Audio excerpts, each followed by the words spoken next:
Ayan, so magandang araw mga kababayan, and this is Divine PH, and pagpasensyahan nyo na po kung iba po yung background natin ngayon at medyo maingay po. Mamaya may mga dadaan sa sasakyan kasi nasa labas po ako ngayon eh. Andito po ako sa pwesto namin, ako po ang bantay ngayon.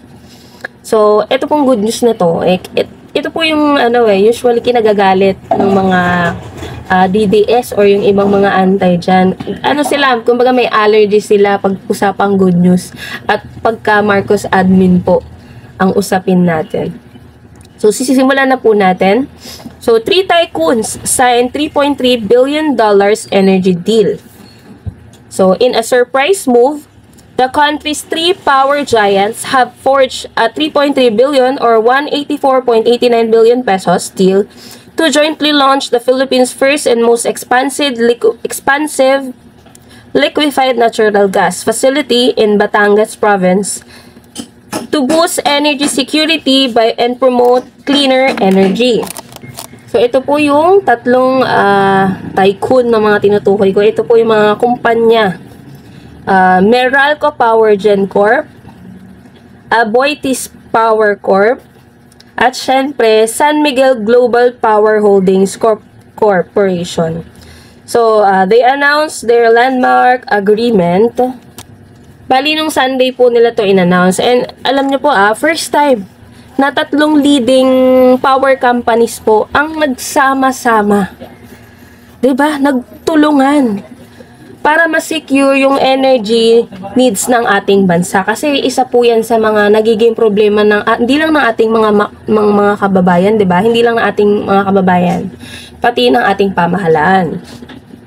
Siyempre po, once na fully operational na ito, maiiwasan na. Ano ba yung pinakaayaw natin, 'di ba? Brownout. Yan, maiiwasan na po ang brownout dito sa ating bansa. Na ito talaga yung madalas na nagiging problema lalo na pag malakas yung bagyo. Alam mo yon? At saka, yung power source kasi or yung energy na dito sa Pilipinas hindi na po sumasapat para masuplayan lahat ng yung buong Pilipinas. Hindi na masuplayan, 'di ba? Kasi naalala nyo po, last year po ata yon na kulang na nga po sa supply ng energy, kaya po may mga rotational brownout na nangyayari, 'di ba? So, yun po, isa na po 'yan sa mga maiiwasan once na fully operational na po itong facility po ng liquid natural gas dito sa may Batangas.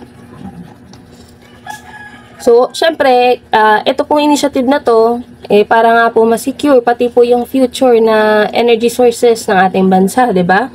Habang nagta-transition tayo sa mas malinis na power sources. So, ayan, pasensya na po, may nagpupukpok at katapat po namin ang hardware. Opo. So, these moves represent a major leap forward for our energy, ensuring reliability, but also cost-efficient power for many Filipinos.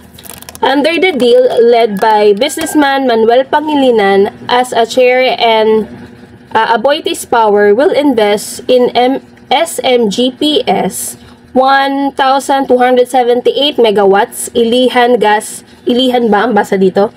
Gas-fired power plant and a new 1,320 megawatts facility slated for completion by the end of the year. Wow, by the end of the year, once fully operational, the LNG facility is expected to augment the country's power supply with over 2,500 megawatts of generation capacity.